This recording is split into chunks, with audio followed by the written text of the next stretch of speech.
빚 때문에 아내가 남편을 70대 여성 재벌과 결혼시켰는데 그 뒤에 숨겨진 비밀에 모두가 경악했다. 경기도 외곽 여름의 끝자락에서 내리쬐는 떼약볕이 재개발 지역에 다닥다닥 붙은 빌라들의 옥상을 뜨겁게 달구고 있었습니다. 축축하고 퀴퀴한 반지하 방 안, 낡은 선풍기가 힘겹게 돌아가며 이서연의 얼굴에 뜨거운 바람을 뿜어냈습니다.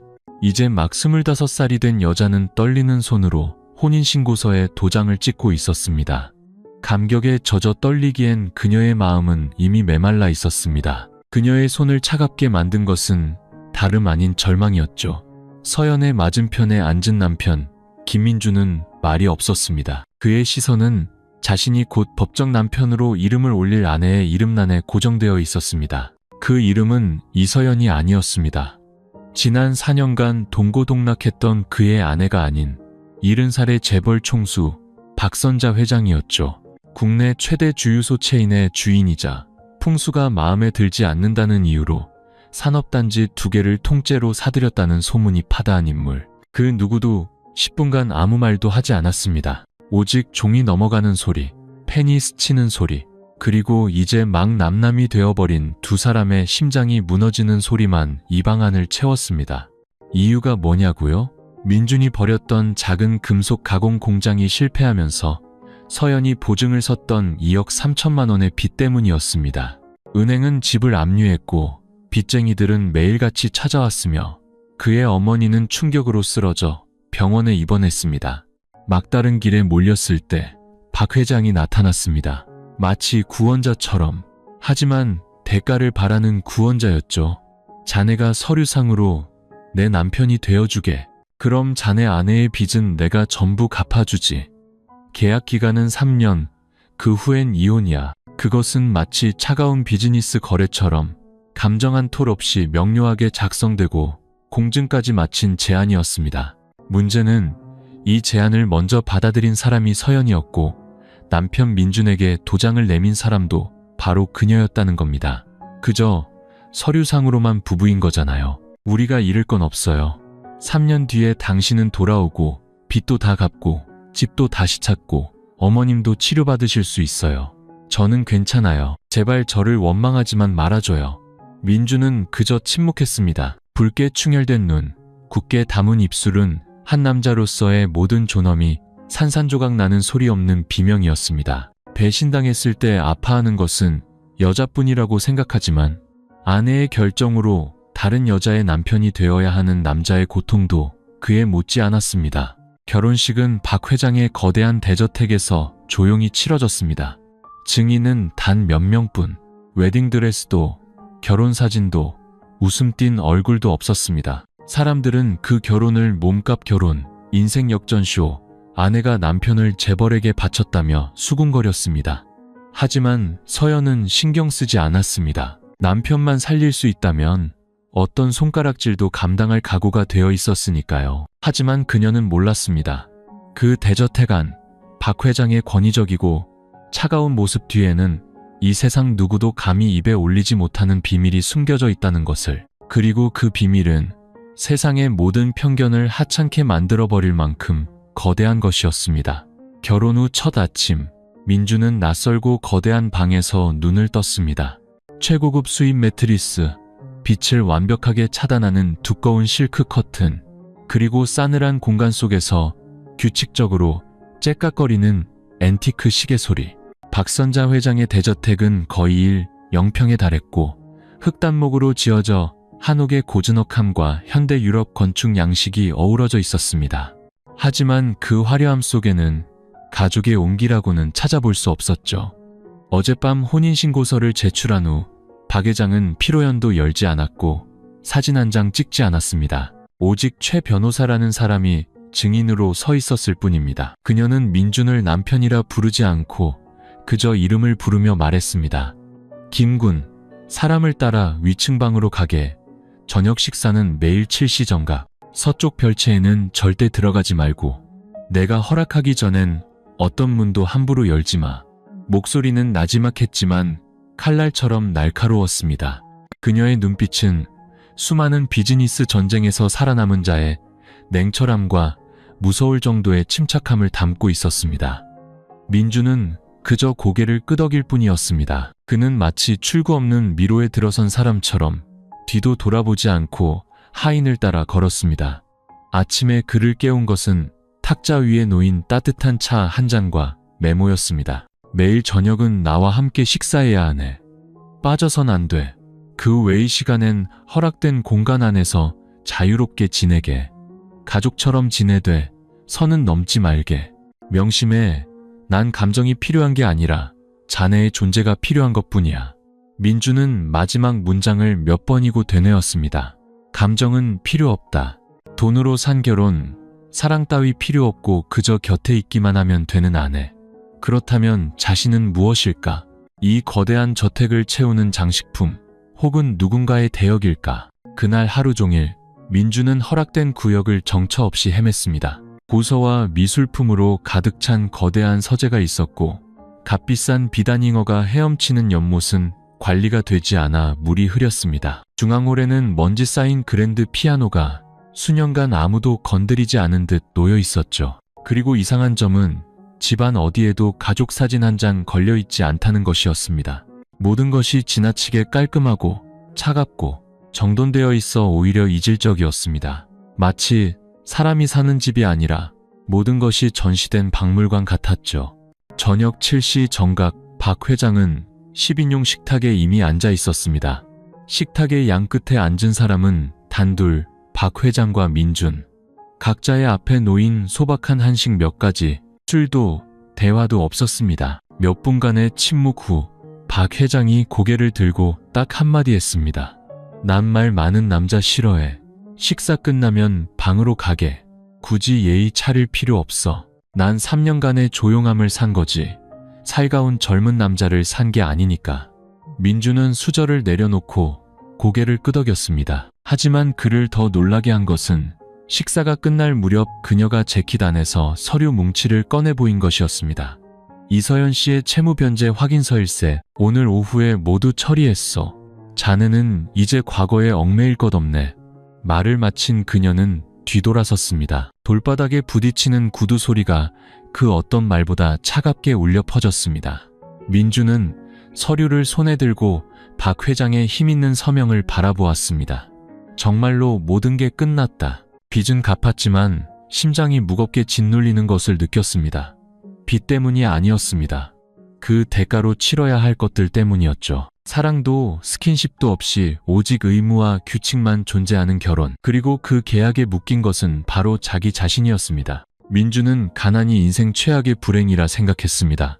하지만 이제 이 넓고 텅 빈 저택에서 최고급 호텔처럼 차가운 방에 홀로 누워 그는 깨달았습니다. 사람을 살아있지 않다고 느끼게 만드는 고독도 있다는 것을. 3일이 흘렀고 그와 박 회장의 삶은 여전히 정해진 규칙대로 흘러갔습니다. 친밀함도, 긴 대화도, 사적인 질문도 없었습니다. 저녁 식사는 계약서처럼 매일 7시에 시작됐고 박 회장은 늘 식탁 끝에 앉아 날카로운 눈빛과 굳게 닫은 입술로 3마디 이상을 하지 않았습니다. 식사가 끝나면 그녀는 곧장 자기 방으로 돌아갔습니다. 모든 것이 기이할 정도로 반복되었습니다.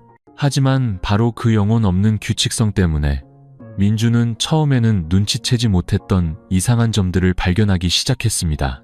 첫 번째는 거실에 놓인 앤티크 전화기였습니다. 아무도 걸지도 받지도 않는데 매일 밤 11시가 넘으면 정확히 3번 울리고 끊어졌습니다. 처음엔 우연이라 생각했지만 매일 밤 똑같았습니다. 그가 잠을 참고 기다려봐도 정확히 11시 2분 3번의 벨이 울리고 완벽한 침묵이 찾아왔습니다. 하인에게 묻자 그녀는 고개를 저으며 그 전화기에는 절대 손대지 말라고 신신당부했습니다. 다음은 박 회장이 어떤 형태로든 출입을 금지했던 서쪽 별채였습니다. 흙단목으로 된 문은 늘 굳게 잠겨 있었고 민준이 그 앞을 아무리 조용히 지나가도 근처 계집의 늙은 개가 마치 침입자를 발견한 듯 맹렬히 지저댔습니다. 마치 그 방만을 지키도록 훈련된 것처럼 보였죠. 그리고 박 회장의 서재 뒤편에 있는 긴 복도. 어느 비 오는 오후 민주는 우연히 그곳을 지나게 되었습니다. 미처 닫히지 않은 얇은 커튼 너머로 박 회장이 나무 책상에 앉아 커다란 액자를 들고 있는 것을 보았습니다. 그런데 놀라운 것은 액자 속의 젊은 남자가 자신과 너무나도 닮았다는 것이었습니다. 소름 끼칠 정도로 민주는 자신도 모르게 뒤로 물러섰습니다. 자세히 보기도 전에 박 회장이 고개를 돌렸습니다. 그녀의 눈빛은 칼날 같았지만 분노가 아닌 이미 깊이 묻어버린 감정들로 가득 찬 오래되고 애틋한 시선이었습니다. 그날 밤 처음으로 박 회장이 3마디 이상의 말을 걸어왔습니다. 나에게도 자네와 아주 닮은 사람이 있었네. 하지만 오래전에 세상을 떠났지. 그 후로 누구도 만나지 않았어. 민주는 동정심 때문인지 아니면 등골이 서늘해졌기 때문인지 아무 말도 할 수 없었습니다. 그녀는 아무도 듣지 못할 비밀을 털어놓듯 천천히 말을 이었습니다. 내가 자네와 결혼한 게 그저 서류 때문이라고 생각하나? 아니, 나는 그 사람의 모습 일부라도 남겨두고 싶어서 자네와 결혼한 거야. 환상일지라도 내겐 그게 필요했어. 자네는 이해할 필요 없어. 그저 습관처럼 여기 있어주면 되네. 그날 밤 민주는 뜬 눈으로 밤을 새웠습니다. 박 회장의 말은 머릿속에 밝힌 바늘처럼 아내 대신 빚을 갚는다는 모든 이유를 흐릿하게 만들었습니다. 어쩌면 자신은 남편이 아니라 대체품에 불과한 것이 아닐까? 다음 날 민주는 좀 더 알아보기로 했습니다. 그는 이 집에서 가장 오래 일했고 박 회장이 첫 주유소를 열 때부터 함께했던 김 여사에게 조심스럽게 물었습니다. 하지만 액자 속 남자에 대해 언급하자마자 김 여사의 얼굴이 하얗게 질렸습니다. 도련님, 회장님의 진한 상처를 들추지 마세요. 어떤 것들은 알면 알수록 고통스러워요. 그 말은 민준의 마음의 모처럼 밝혔습니다. 대체 나는 누구와 살고 있는 것인가? 돈 많은 괴짜 노인? 아니면 과거의 유령에 매달려 사는 한 여자?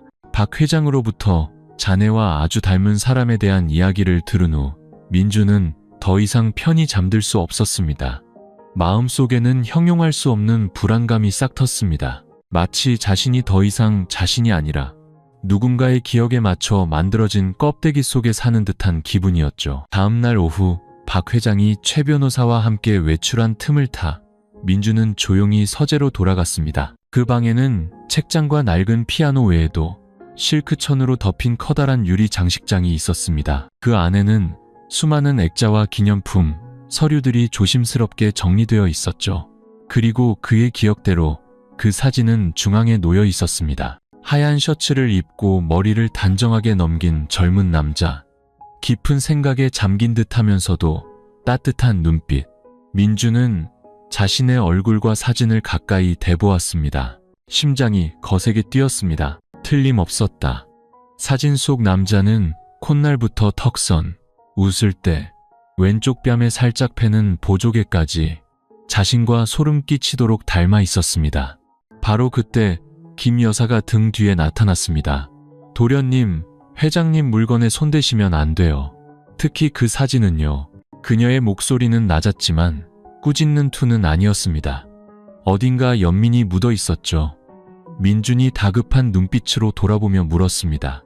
아주머니, 이 남자는 누구예요? 왜 저랑 이렇게 닮았죠? 저는 정말 알아야겠어요. 김 여사는 한숨을 쉬며 창밖을 바라보았습니다. 그분 성함은 강지훈, 회장님의 첫사랑이자 유일한 남편이셨죠. 두 분은 회장님께서 아무것도 없던 가난한 시절부터 사랑하셨어요. 하지만 지훈 씨가 사고로 너무 일찍 세상을 떠났죠. 그때 회장님 나이가 겨우 30이 넘었을 때였어요. 그날 이후 회장님은 오로지 사업에만 매달려 지금의 부를 이루셨죠. 하지만 마음의 문은 굳게 닫아버렸어요. 누구도 사랑하지 않고 누구에게도 마음을 열지 않았죠. 그러다 주유소 3호점에서 도련님을 보게 된 거예요. 아내분 일자리를 구하러 오셨던 그날, 민주는 충격에 휩싸였습니다. 모든 기억이 홍수처럼 밀려왔습니다. 오토바이 기름이 떨어져 빗속에서 서연이 퇴근하기를 기다리던 날, 길을 묻기 위해 우연히 들렀던 그 주유소. 알고 보니 그때 박 회장이 자신을 보고 있었던 것입니다. 회장님은 도련님이 지훈 씨와 너무 닮아서 꿈을 꾸는 것 같다고 하셨어요. 처음엔 정원사로 고용할까 생각하셨는데 도련님이 빚에 쪼들린다는 걸 아시고는 다른 방법을 생각하신 거죠. 김 여사는 거기까지 말하고 입을 다물었습니다. 민주는 의자에 주저앉았습니다. 가슴 속에서 혼란스러움이 휘몰아쳤습니다. 알고 보니 모든 것이 계획된 것이었다. 서연이 자신이 제안했다고 생각했던 그 빚갚기 결혼조차 과거에 사는 한 고독한 여인의 각본 속에 있었던 것이다. 나는 그저 죽은 사람의 대역, 그녀가 놓지 못하는 과거의 대체품일 뿐이야. 그 생각에 민주는 숨이 막혔습니다. 이용당해서가 아니라 이 집에서 자기 자신을 잃어버릴 것 같아 두려웠기 때문입니다. 그날 밤 그는 평소와 달리 저녁 식사에 내려가지 않고 방에 틀어박혔습니다. 박 회장도 그를 부르지 않았지만 7시 45분 방문을 두드리는 소리가 들렸습니다. 오늘 밤 질문 하나만 허락하지. 박 회장의 목소리는 안개처럼 희미했지만 나무 문을 뚫고 선명하게 들려왔습니다. 민주는 일어나 문을 살짝 열었습니다. 왜 저였나요? 수많은 사람 중에 왜 하필 저를 그분의 대역으로 선택하셨죠? 박 회장은 잠시 서 있다가 한치의 망설임도 없이 대답했습니다. 새로운 사람이 필요했던 게 아니니까. 내가 늙어가고 있다는 사실을 잊게 해줄 사람이 필요했을 뿐이야. 그녀는 뒤돌아 복도 저편으로 걸어갔고 작은 몸집은 어둠 속으로 사라졌습니다. 그 대답은 민준의 마음을 가볍게 해주지 못했습니다. 오히려 그는 깨달았습니다. 자신이 너무나 많은 상처를 가진 한 사람의 인생에 발을 들였고 이 대저택 안에는 상처 없는 사람이 아무도 없다는 것을. 어느 늦은 오후 비가 내려 넓은 정원이 온통 뿌옇게 변했을 때 대문에서 길고 급한 벨소리가 울렸습니다. 김 여사가 나가려던 참에 민준이 먼저 빠르게 걸어 나갔습니다. 왠지 모를 기묘한 예감이 들었습니다. 문 밖에 서 있는 사람이 결코 낯선 사람이 아닐 것 같다는 예감. 문이 열리자 그곳에는 서연이 서 있었습니다. 한때 그의 법적 아내였던 여자. 얇은 비옷은 흠뻑 젖었고 머리카락은 축축하게 늘어져 있었으며 얼굴은 수척했지만 눈빛만은 여전히 날카로웠습니다. 싸우러 온 거 아니에요. 그녀가 단호하게 말했습니다. 할 말만 하고 바로 갈게요. 민주는 고개를 끄덕이고 그녀를 정원 옆 작은 오두막으로 안내했습니다. 그곳은 유일하게 금지 구역이 아닌 곳이었습니다. 서연은 주머니에서 종이 한 장을 꺼내 탁자 위에 놓았습니다. 박 회장의 유언장 일부를 공증받은 사본이었습니다. 내용에는 손으로 쓴 듯한 구절이 선명했습니다. 본인의 사망 시 법적 혼인관계가 유효한 현 배우자에게 모든 고정 및 유동 자산을 상속한다.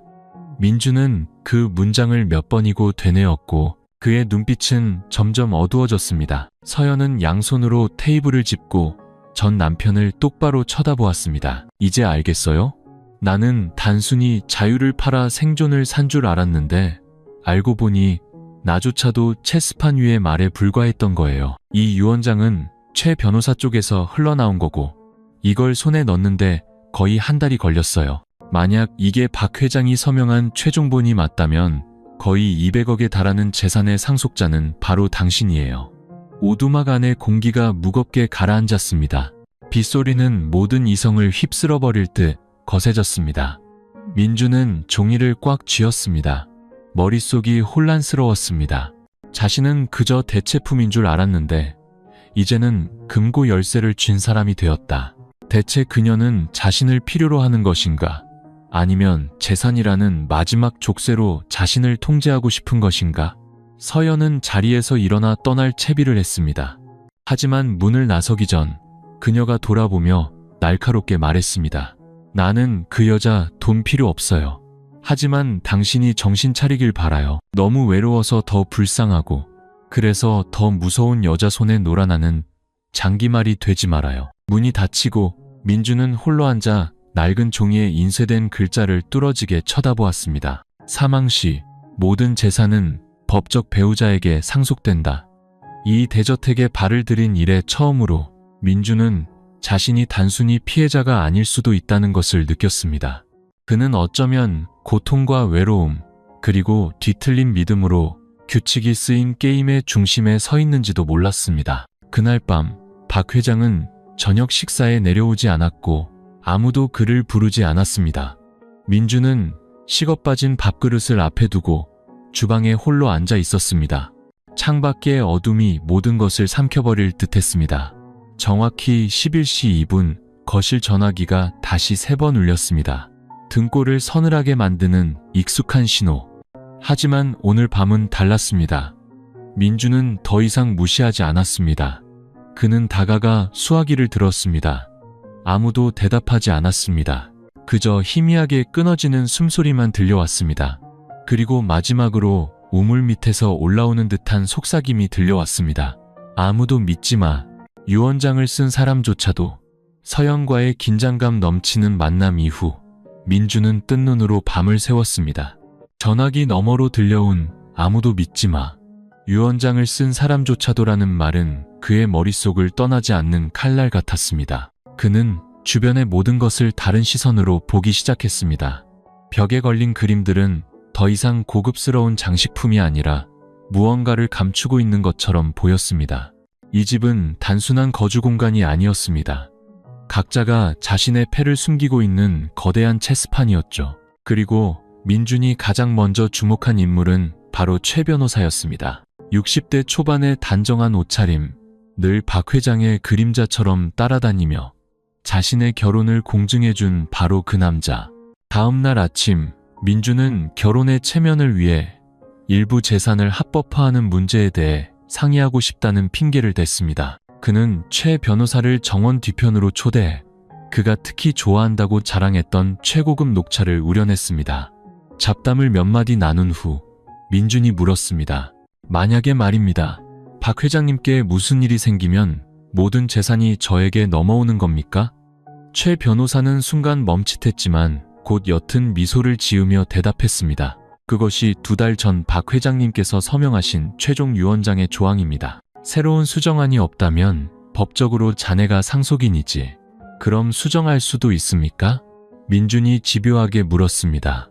물론이지. 박 회장님께서 정신이 온전하시고 지장과 증인만 있다면. 하지만 내가 알기로는 현재 수정할 의사가 없으셔. 대답은 합리적으로 들렸지만 최 변호사의 눈은 처음으로 민준을 똑바로 쳐다보지 않았습니다. 마치 진실의 절반을 숨기고 있는 사람처럼 시선을 피했습니다. 바로 그날 밤, 민준은 박 회장의 서재에 몰래 들어갔습니다. 잠겨있는 서랍을 열자 인쇄된 서류 뭉치가 나왔고 그 안에는 유언장 보충, 상속 조항 변경이라는 글자가 적혀 있었습니다. 서명일은 일주일 전, 상속인 명단에는 더 이상 그의 이름이 없었고 대신 최 변호사가 이사장으로 있는 사설복지재단의 이름이 적혀 있었습니다. 민준의 심장이 멎는 듯했습니다. 자신이 명단에서 제외된 것은 문제가 아니었다.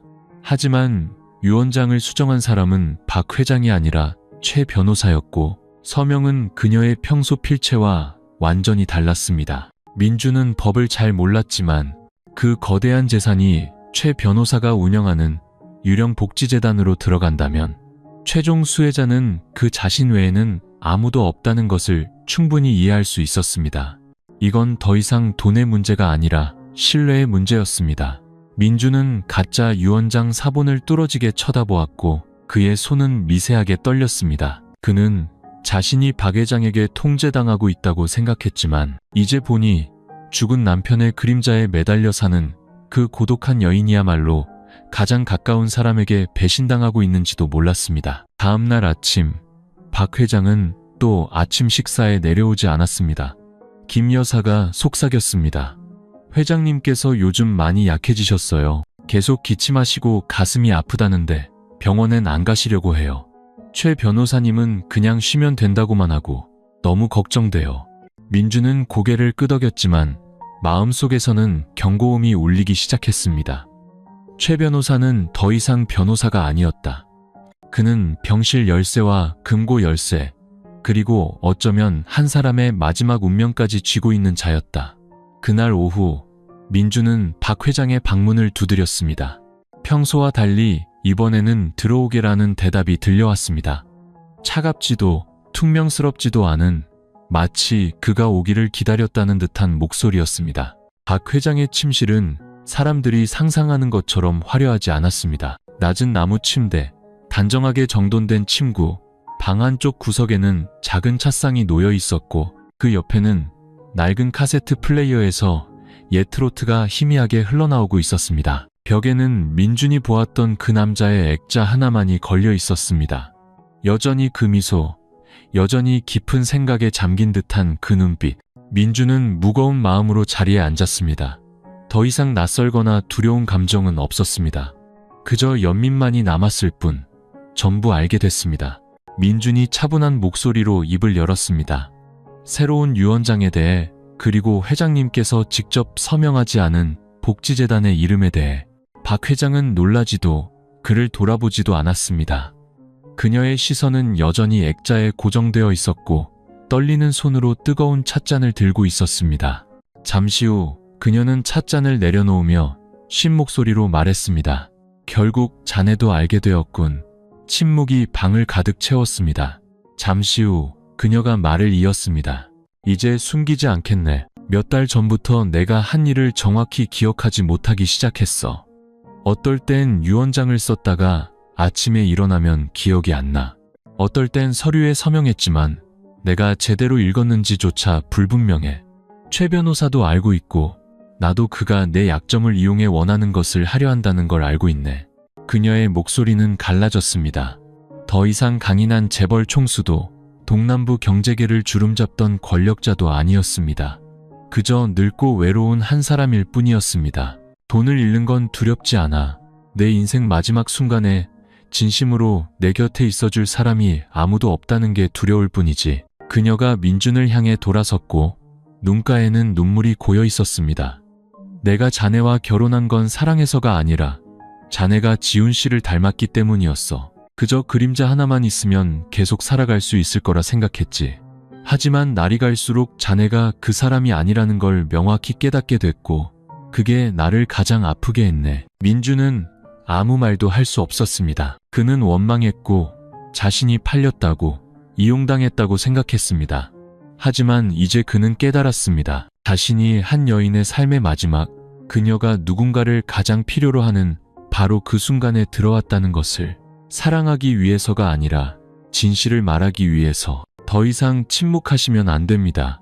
회장님 손으로 직접 유언장을 다시 작성하셔야 해요. 그렇지 않으면 최 변호사가 회장님의 모든 것, 심지어 회장님의 고도까지도 결정하게 될 겁니다. 박 회장은 고개를 끄덕였지만 손은 떨리고 있었습니다. 다시 서명할 만큼 정신이 온전할지 모르겠구나. 하지만 만약 내가 그러지 못한다면 자네가 한 가지 약속해줘야 하네. 민주는 먹먹한 심정으로 그녀를 바라보았습니다. 이 집을 지켜다오. 저런 가짜 자선 재단의 돈 세탁 장소로 만들지 말아줘.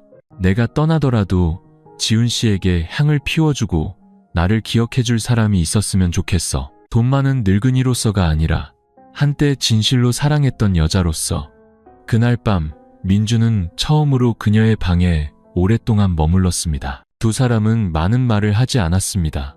그저 차를 마시고 음악을 들을 뿐이었습니다. 평화로운 밤이었지만 동시에 민준에게 어려운 선택의 문을 여는 밤이기도 했습니다.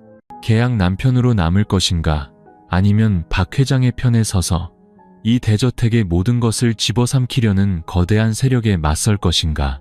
그리고 그는 깨달았습니다. 그 순간부터 침묵은 더 이상 선택지가 아니라는 것을. 박 회장과 솔직한 대화를 나눈 후 민주는 더 이상 방관자의 역할을 하지 않았습니다. 그의 마음속에는 다른 책임감이 생겨나기 시작했습니다. 계약에 의한 남편으로서의 책임이 아니라 그 여인 곁에서 유일하게 정신이 온전한 사람으로서의 책임감. 박 회장은 날마다 쇠약해졌지만 정신만은 이전보다 더 맑아 보였습니다. 그녀는 민준에게 직접 서재에서 오래된 서류들을 가져오라고 시켰습니다. 그 안에는 그녀가 2년 전 직접 손으로 썼던 유언장 원본도 있었습니다. 혹시 내가 더 이상 기억하지 못하게 될 때를 대비해서. 민준이 연도별로 정리된 낡은 서류들을 넘기던 중 그는 뜻밖에도 교통사고 기록 서류철 하나를 발견했습니다. 누렇게 변색된 서류에는 현장 사진 한 장이 끼워져 있었습니다. 길가에 뒤집힌 승용차, 그리고 땅 위에 미동도 없이 쓰러져 있는 남자. 바로 박 회장의 전 남편 강지훈 씨였습니다. 하지만 민준의 등골을 서늘하게 만든 것은 그날 차에 함께 동승했던 사람의 이름이 보고서에 선명하게 적혀 있었다는 사실이었습니다. 최우진, 민준은 그대로 얼어붙었습니다.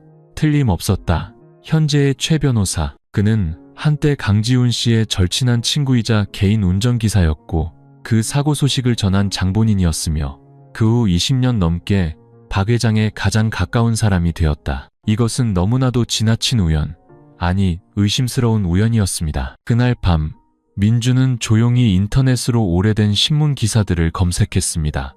정보는 많지 않았지만 조각들을 맞추기에는 충분했습니다. 사고는 강지훈 씨가 친구와 함께 차를 몰고 경기도 양평에서 수원으로 돌아오던 길에 발생했습니다.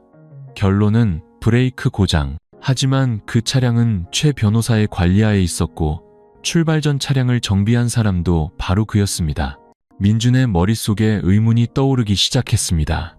박 회장처럼 총명하고 날카로운 사람이 어떻게 과거가 의심스러운 최 변호사를 수십 년간 곁에 두었을까? 그리고 왜 하필 그녀의 건강이 악화된 후에야 최 변호사는 유언장을 수정하기 시작했을까? 민준은 섣불리 결론 내리지 않았지만 박 회장의 역사에 어두운 얼룩이 있다는 것을 알았습니다. 그리고 그것을 밝혀내지 못하면 재산뿐만 아니라 그녀의 마지막 명예마저 어둠 속에 묻힐 것이었습니다. 다음 날 아침 민준은 김 여사를 찾아갔습니다. 그는 단도직입적으로 물었습니다. 아주머니, 최 변호사님이 그 사고 때 지훈 씨와 함께 있었다는 거 알고 계셨어요? 김 여사는 입을 굳게 다물었습니다. 한참 후에야 한숨을 쉬며 말했습니다. 알고 있었어요. 하지만 회장님께서 아무에게도 그 얘기를 꺼내지 못하게 하셨죠. 그때 회장님은 최 변호사님이 남편 곁에 있어준 마지막 사람이라고 믿으셨어요. 너무나 고통스러워하셨지만 동시에 그분 덕분에 회사가 사고 후에 무너지지 않았죠. 그때부터 그 은혜를 잊지 않으신 거예요. 민준은 입술을 깨물었습니다. 20년간 이어진 감사함. 하지만 그것은 조금씩 이용당하고 있었을지도 모릅니다. 그날 저녁 민준은 저택 뒤편 테라스에 앉아 평소처럼 최 변호사가 오기를 기다렸습니다. 하지만 이번에는 주머니에 소형 녹음기를 숨겨두었습니다. 그는 덫을 놓을 준비가 되어 있었습니다. 옛날 사고 기록 서류를 찾았습니다. 민준이 입을 열었습니다. 변호사님께서 동승자였다는 것도요. 최 변호사는 눈썹을 치켜떴지만 찻잔을 쥔 손에 힘이 들어갔습니다. 그 얘기를 왜 꺼내는 건가? 현재의 유언장과 관련이 있으니까요. 만약 지훈 씨가 돌아가시지 않았다면 박 회장님은 누구도 필요 없으셨을 겁니다. 그리고 변호사님을 가족처럼 믿지 않으셨다면 지금처럼 모든 서명을 대신하게 두지도 않으셨겠죠. 최 변호사는 침묵하다가 옅게 웃었습니다. 자네 생각보다 똑똑하군. 하지만 똑똑하다고 해서 뭘 할 수 있는 건 아니야. 자네에겐 증거가 없고 박 회장님은 곧 증언할 정신도 없어지실 테니. 그 말은 민준의 가슴에 차가운 비수처럼 꽂혔습니다. 처음으로 최 변호사가 본색을 드러낸 순간이었습니다. 정확한 시기, 정확한 사람을 기다려 20년에 걸친 음모를 실행하려는 자의 진짜 얼굴. 그리고 민준은 깨달았습니다. 자신에게 남은 시간이 많지 않다는 것을. 박 회장이 직접 유언장 원본을 수정하지 못한다면 모든 것은 저 배신자의 손에 넘어갈 것이다. 다음 날 이른 아침 민준은 박 회장의 침대 곁에 조용히 앉아 그녀의 앙상하고 창백한 손을 잡았습니다. 그녀의 얼굴은 눈에 띄게 수척해져 있었고 숨소리는 폐렴 환자처럼 가빴습니다. 민준은 그녀가 빠르게 약해지고 있다는 것을 알았고 더 이상 지체할 수 없었습니다. 오늘 당장 유언장을 다시 공증받아야 합니다. 그가 단호한 눈빛으로 속삭였습니다. 최 변호사가 회장님께서 정신을 잃으실 때를 기다려 가짜 서류를 법원에 제출할 거라는 걸 압니다. 만약 저를 믿으신다면 부디 제가 이 일을 하게 해주세요. 박 회장은 힘겹게 고개를 끄덕였습니다. 말을 하지는 못했지만 눈가에 고인 눈물은 마치 가거라. 아직 늦지 않았다면 구해다오라고 말하는 듯 했습니다. 민준은 즉시 예전 친구이자 서연의 변호를 맡았던 변호사에게 연락해 수원의 한 사설 공증사무소에서 만나기로 약속했습니다. 그 친구는 민준의 가족이 빚쟁이에게 집을 뺏길 뻔했을 때 도와준 적이 있었습니다. 이야기를 듣자마자 그는 즉시 고개를 끄덕였습니다. 내가 공증인을 직접 모시고 가지. 하지만 서둘러야 해. 그분이 명확하게 말씀하시고 서명과 지장만 찍을 수 있으면 합법적이야. 민준은 오전에 바로 차를 준비했습니다. 하지만 그가 막박 회장을 부축해 차로 향하려던 순간 최 변호사가 낯선 운전기사와 함께 대문 앞에 나타났습니다. 최 변호사의 눈빛은 민준이 박 회장을 부축해 나오는 것을 보자 어둡게 변했습니다. 허락도 없이 회장님을 어디로 모시는 건가? 제가 법정 남편입니다. 누구에게 허락받을 필요 없습니다. 그 말에 최 변호사는 잠시 주춤했지만 이내 박 회장에게 몸을 숙였습니다. 회장님, 몸도 안 좋으신데 어딜 가시려고요? 제가 의사를 집으로 부르겠습니다. 박 회장이 고개를 들어 그를 쳐다보았습니다. 그녀의 눈은 더 이상 흐릿하지 않았고 이상할 정도로 맑은 정신이 깃들어 있었습니다. 그녀는 쉰 목소리로 말했습니다. 난 의사가 아니라 법이 필요해. 그 말은 최 변호사의 뺨을 때리는 것과 같았습니다.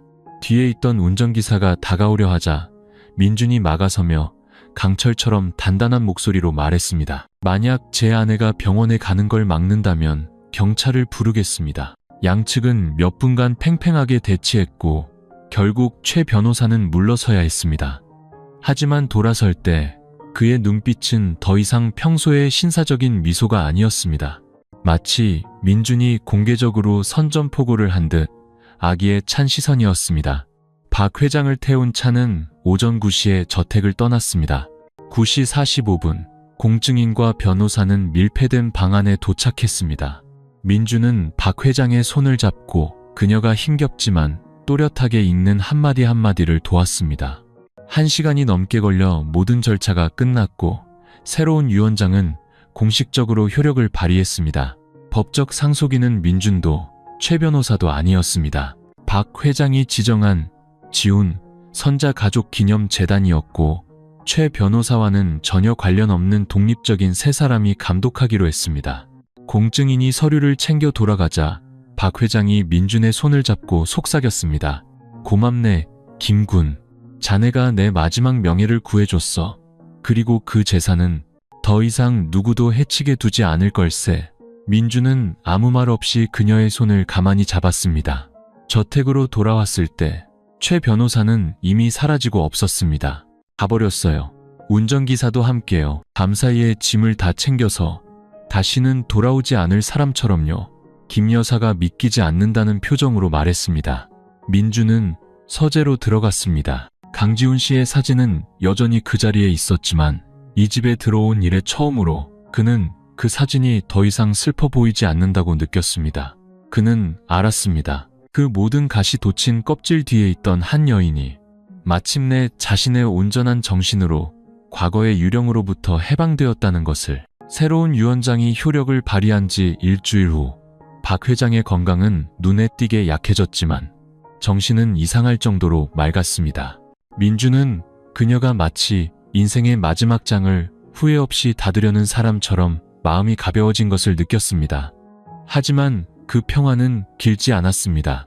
그날 아침 김 여사가 신문을 들고 들어왔을 때 그녀의 얼굴에는 당혹감이 역력했습니다. 일면에는 커다란 헤드라인이 박혀 있었습니다. 유명 주유소 재벌 총수, 위원장 위조 및 말년 재산 사기 의혹.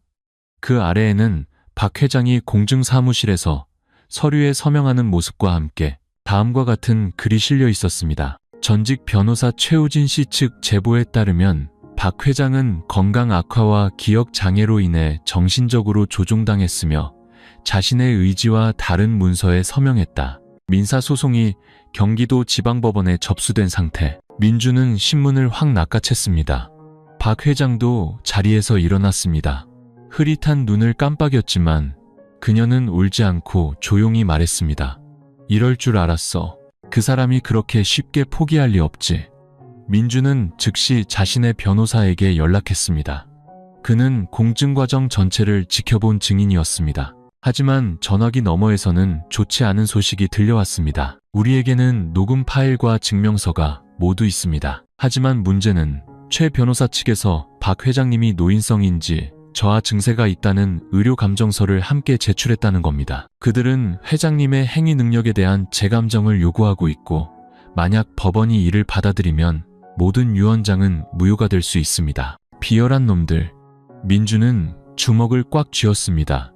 그들은 박 회장을 행위 무능력자로 선언해 재산을 합법적으로 빼앗으려 하고 있었다. 바로 그날 최 변호사가 다시 나타났습니다.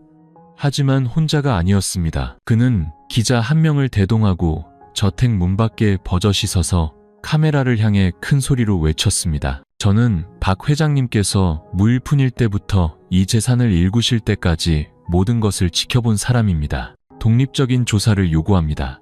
만약 제가 틀렸다면 법적 책임을 지겠습니다.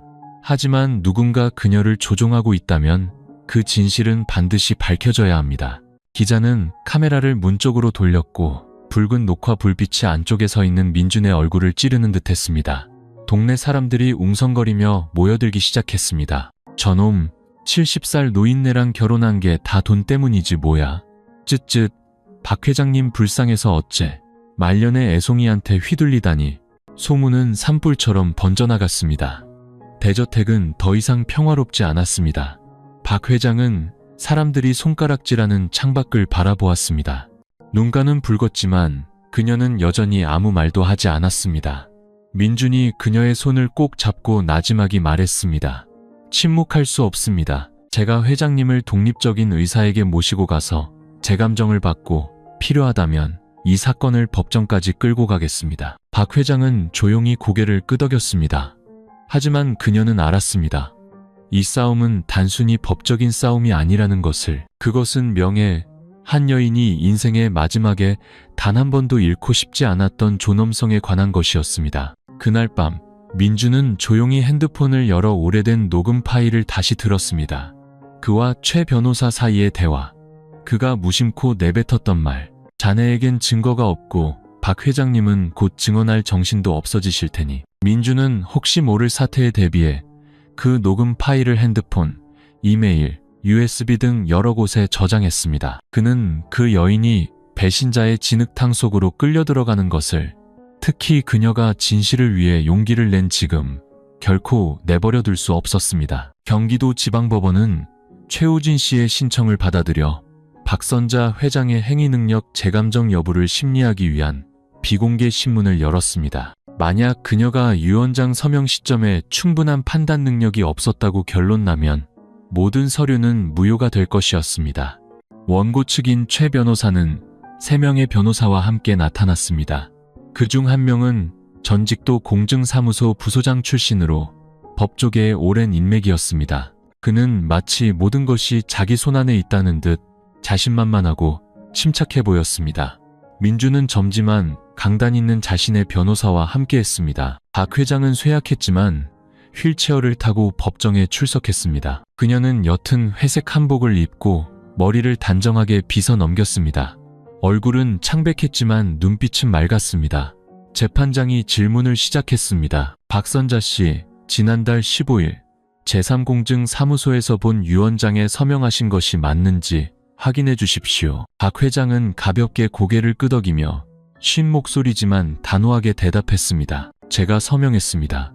저는 완전히 정신이 맑은 상태였고 서명하기 전에 모든 내용을 똑똑히 읽었습니다.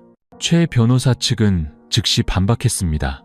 저희는 개인 병원에서 발급받은 과거 진단서를 가지고 있습니다. 환자는 경미한 수준의 기억력 감퇴 증상이 있으며 장기적인 인지 능력 관찰이 필요함이라고 명시되어 있습니다. 이러한 상태에서 박선자 씨의 증언은 재확인이 필요합니다.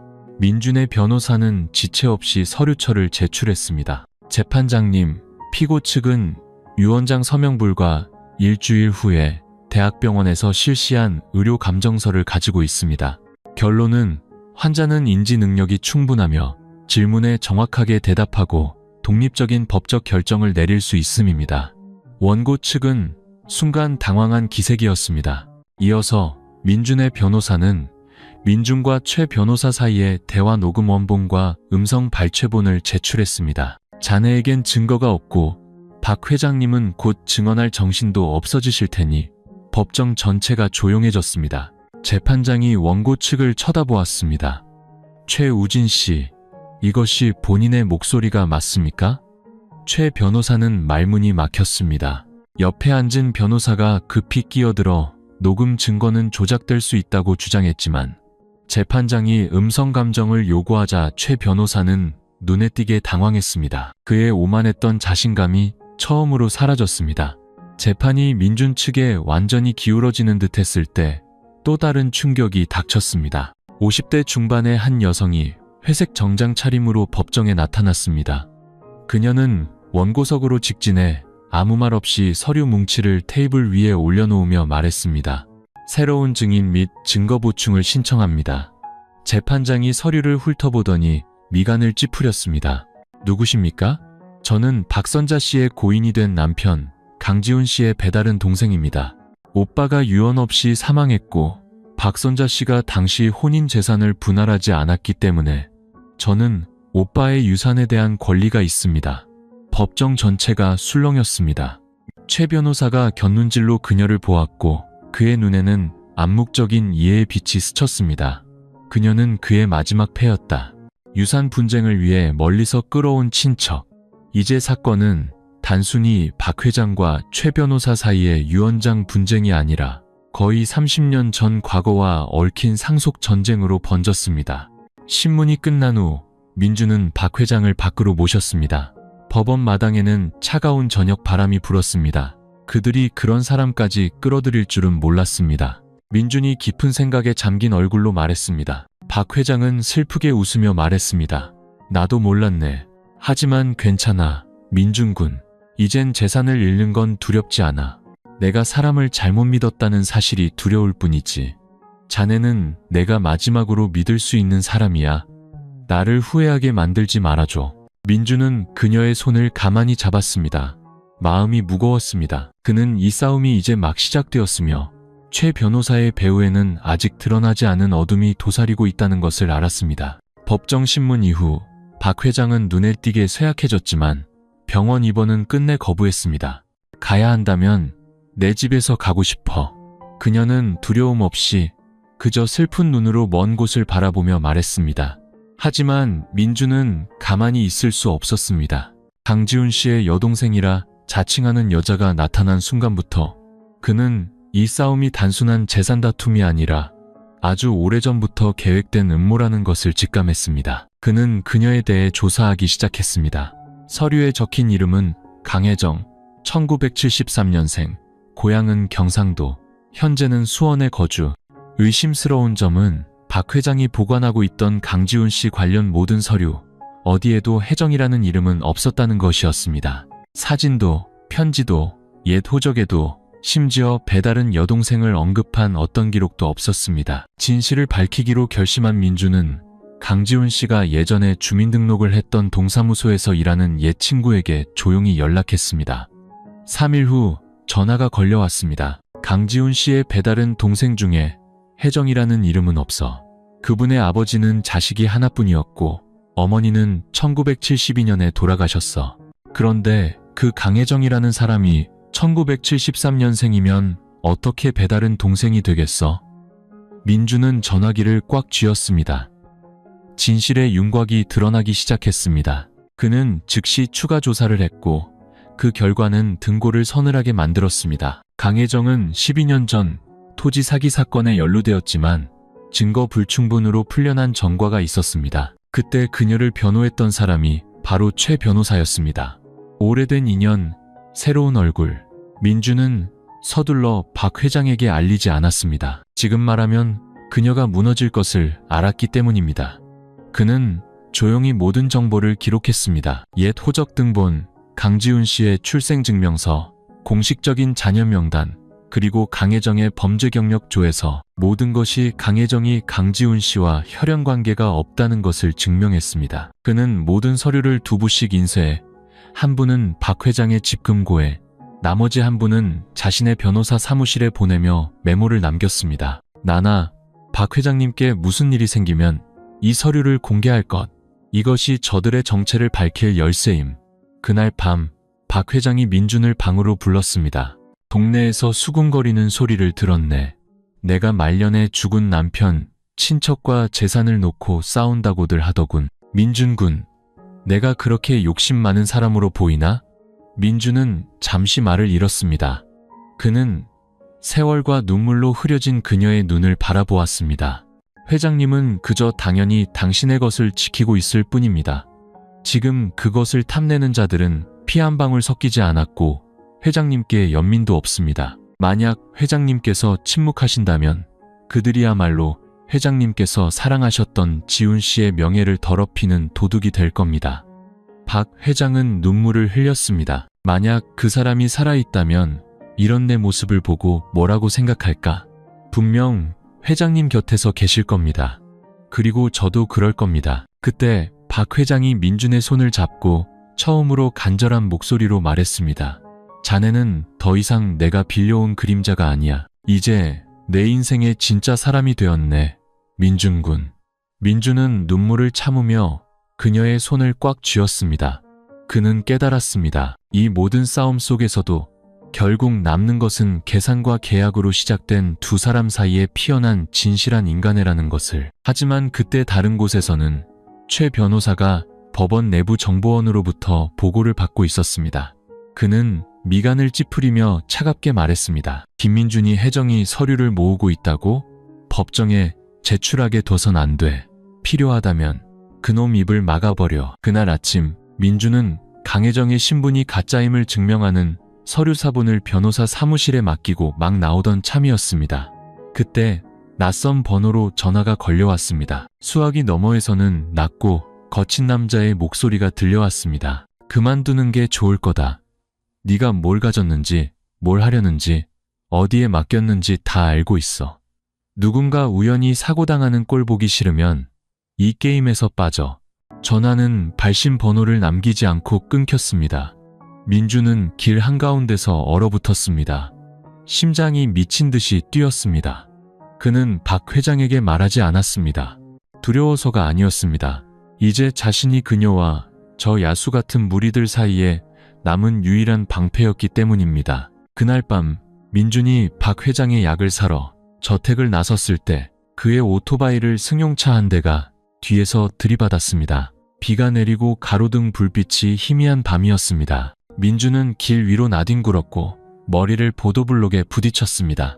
몇 초간 정신을 잃었고 근처 주민들이 달려왔지만 그 차는 이미 사라진 후였습니다. 다행히 민준은 큰 부상은 피했지만 머리에서 피가 꽤 많이 흘렀습니다. 그는 근처 보건소에서 7바늘을 꿰맸습니다. 정신을 차리자마자 그가 물은 것은 딱 한마디였습니다.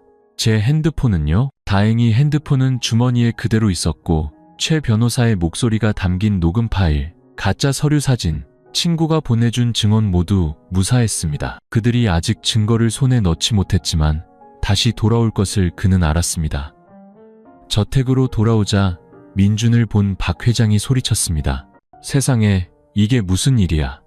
민준은 그녀의 시선을 피하며 가볍게 웃었습니다. 넘어졌어요. 심각하지 않아요. 하지만 곁에 있던 김 여사는 의심스러운 눈초리로 떨리는 목소리로 말했습니다. 최 변호사 짓이라고 생각하시는 거죠? 민준은 아주 천천히 고개를 끄덕이고는 작게 말했습니다. 아주머니와 회장님은 며칠 동안 절대 집 안에만 계셔야 해요. 문 잠금 장치는 다 바꿨고 대문 밖에도 카메라를 추가로 설치했어요. 당분간은 외출하지 마세요. 박 회장이 걱정과 고통이 가득한 눈으로 그의 손을 잡았습니다. 자네가 진실을 말한다는 이유로 저들이 자네를 죽이려 하는군. 결국 내가 자네를 이 일에 끌어들인 셈이야. 아닙니다. 제가 선택해서 들어온 길이고 이제 끝까지 갈 겁니다. 그날 밤 민준이 누워 쉬고 있을 때 익명의 문자가 도착했습니다. 만약 법정에서 또 입을 놀리면 너뿐만 아니라 박선자도 오래 살지 못할 거다. 민준은 전화기를 꽉 쥐었습니다. 이마의 피는 채 마르지 않았지만 마음속에는 더 이상 두려움이 없었습니다. 그는 녹음기를 켜고 짧게 한마디를 녹음했습니다. 너희들은 대가를 치르게 될 거다. 돈이 아니라 너희들이 숨기고 있는 그 이름으로. 그리고 그 녹음 파일을 자신의 변호사에게 바로 전송하며 만약 자신이 실종되거나 다음 재판에 나타나지 않으면 모든 서류를 공개하라는 지시를 남겼습니다. 박선자 회장 유언장의 효력에 관한 첫 공개 재판이도 지방법원에서 공식적으로 열렸습니다. 지역사회 전체의 이목이 이 사건에 쏠렸습니다. 나이든 여성 재벌이 수십 년간 자신의 오른팔이었던 남자와 죽은 남편의 여동생이라 자처하는 낯선 여자와 정면으로 맞서는 일은 드물었기 때문입니다. 박 회장은 휠체어를 타고 법정에 도착했습니다. 그녀는 화려하지는 않지만 한때 거대한 주유소 제국을 30년간 이끌었던 여인의 위엄을 풍기는 짙은 갈색 벨벳 한복을 입고 있었습니다. 민주는 그녀 곁에 바싹 붙어 섰습니다. 머리에는 사고의 흔적인 흰 붕대가 감겨 있었지만 그의 눈에는 두려움이 없었습니다. 이번에는 방어하러 온 것이 아니라 반격하러 왔기 때문입니다. 재판은 최 변호사와 강혜정이 박 회장의 최근 유언장 효력을 무효로 해달라는 요청으로 시작되었습니다. 이유는 그녀가 정신이 온전치 못하고 젊은 남편, 즉 민준에게 이용당했다는 것이었습니다. 그들은 애매한 의료 감정서와 박 회장이 피곤한 상태에서 서명하는 모습을 담은 짧은 영상, 그리고 특히 강지훈 씨가 사망 전에 썼다고 주장하는 편지 한 통을 증거로 제출했습니다. 재산은 친족에게 돌려주고 싶다는 내용이었습니다. 민준 측 변호사가 일어나 반박했습니다. 재판장님, 저희는 강혜정 씨와 고 강지훈 씨 사이의 혈연관계 확인을 요청합니다. 저희가 가진 서류에 따르면 강혜정 씨는 강지훈 씨 가족과 관련된 어떤 호적 서류에도 이름이 없습니다. 재판장은 증거 제출을 요구했습니다. 민준이 증인석에 서서 단호한 목소리로 차례차례 서류를 제출했습니다. 강지훈 씨 가족의 원본 호적 등본입니다. 강지훈 씨의 출생 증명서에는 강혜정 씨가 주장하는 아버지의 이름이 없습니다. 그리고 이것은 사기 전과가 있는 강혜정 씨의 범죄 경력 조회서이며 당시 변호인은 최우진 씨였습니다. 방청석이 술렁였습니다. 재판장이 강혜정 씨를 향해 물었습니다.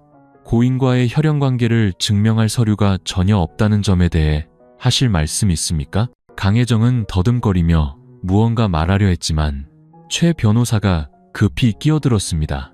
재판장님, 저희가 서류를 보충할 시간이 충분치 않았습니다.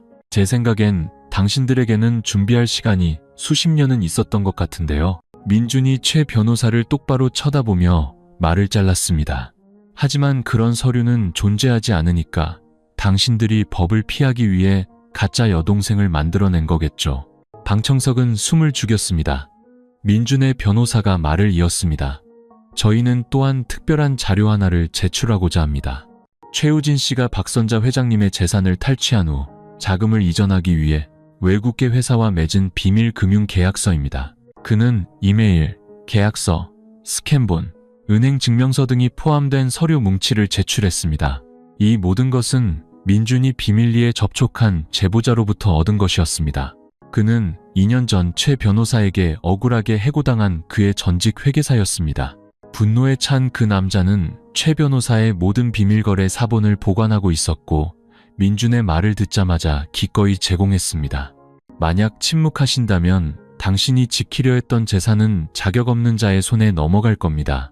재판장이 서류를 보더니 최 변호사를 향해 물었습니다. 유언장 무효 신청서를 제출하기 불과 몇 주 전에 이 송금 내역에 대해 설명하실 것이 있습니까?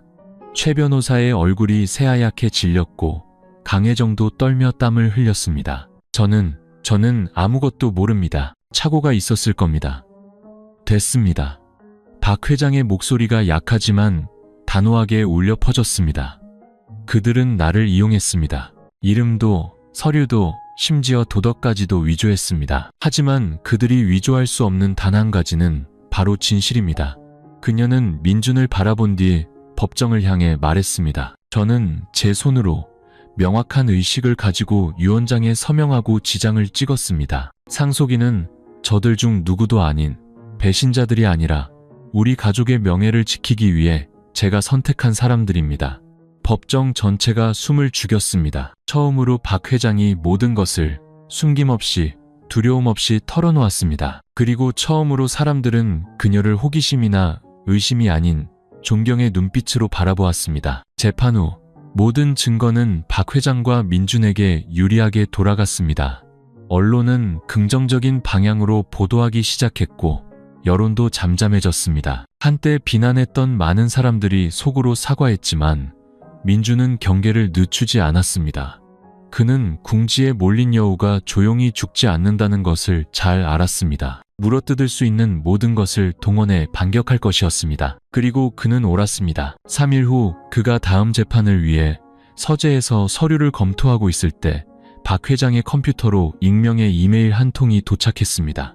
내용은 짧았습니다. 당신 손자는 왜 당신과 결혼해야 했는지 아십니까? 그의 전처 이서연에게 물어보시죠.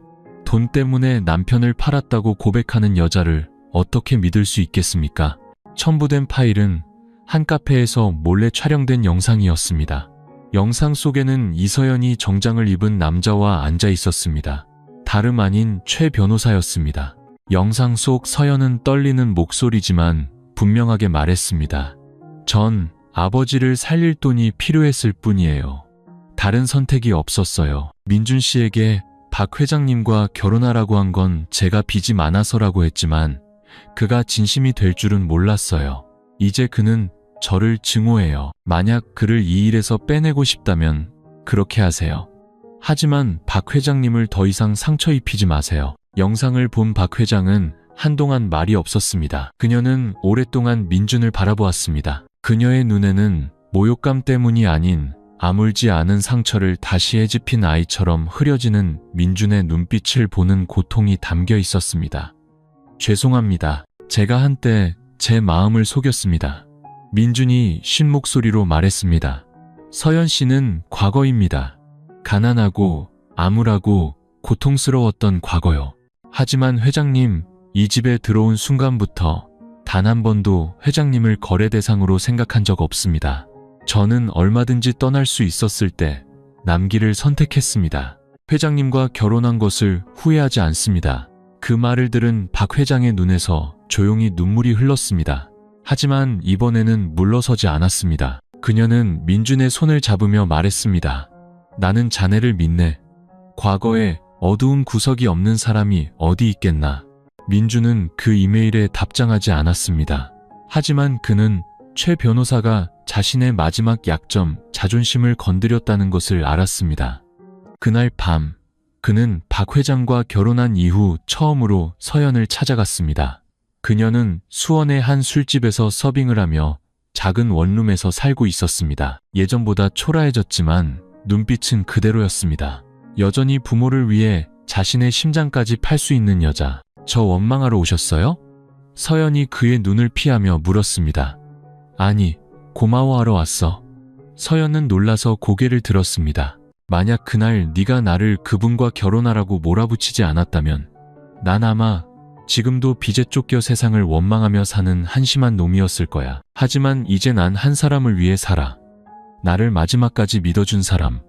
그러니까 너도 이제 처음으로 너 자신을 위해 살아주지 않을래? 서연은 울음을 터뜨렸습니다. 민준이 원망해서가 아니었습니다.